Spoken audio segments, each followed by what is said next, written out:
Hello, this is Bobby at Copal TV Repair, making a video today for a board that was serviced and returned to us, and one of our technicians tested it and said that it was behaving unusual, and then it was allocated to me, and I was testing it after taking off the heatsink with the main processor, and I put it on our stand and I tested it again. And it was working just fine 3 times in a row. This video is for the board's owner. It's not going to tell you how to repair boards. It's not going to tell you how did we do whatever we did to the board. Or what it will show, though, is what I am seeing while testing the board so that the customer can decide what they want to do with it. This is the one unique mark that I'm seeing. Hopefully customer left it there. This is another. Since I tested the board yesterday, I tested it a few more times today and ended up replacing the main processor on it. That's not something that I can prove on this video. I'm not trying to. I'm trying to show what does the board do so that the customer decides whether they want it back, and they will be getting it back functional to the best of what I can tell here. Or they just want to get a full credit and leave us the board, so we sell it. And if it is bad and it keeps on having problems, then those problems will get back to us. Because for all I can see, the board is working just fine. Okay, let me put that in. We can put that one in for the wheel. Alright, and the USB player through which we test for the signal. As usual in our testing stand, this is the player, and finally we're going to power. Okay, the board should be powered, and TV should be initializing. It is laying here. Let me see if it will show the blinking. Yep, I can see the blinking. Let me see if I can show it. There you go. I can see the blinking on the screen. You can't quite see the Vizio blinking up, but this is a pretty large TV, our testing stand. We can raise it up, and probably we should. It's just easier to operate that way. Some of them we have laying, some of them we have standing up.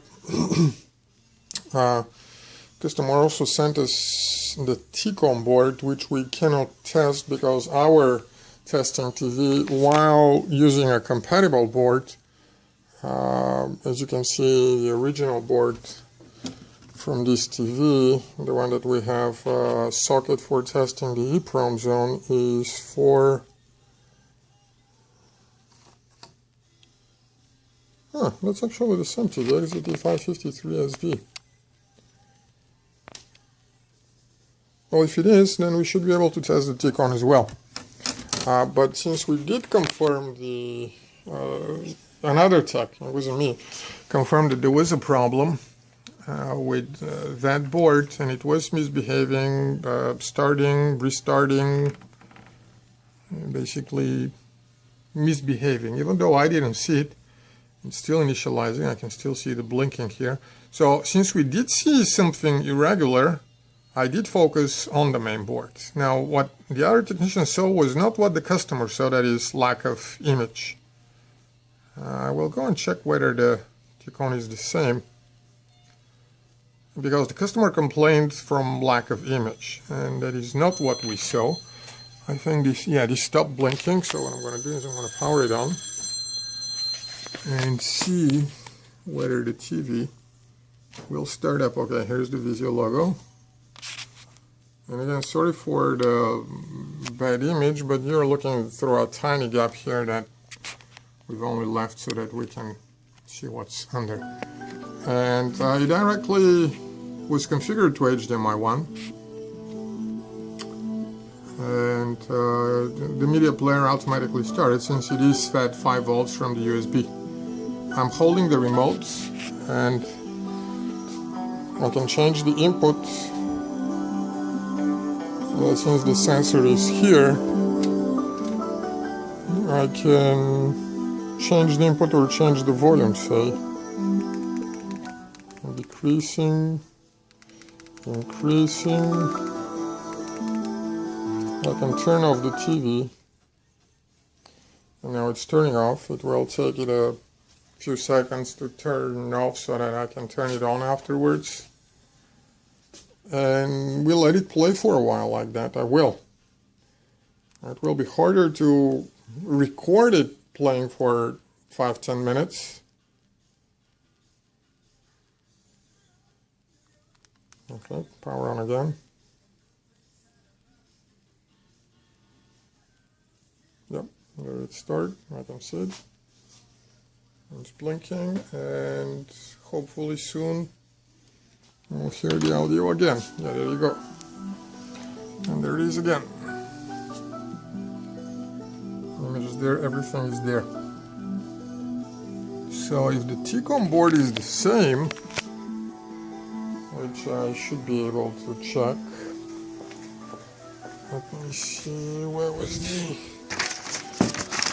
Not that one.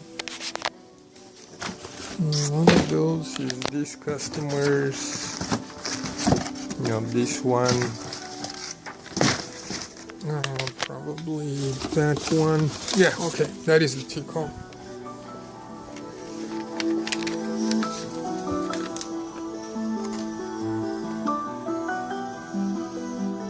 Looks like the same TCOM to me.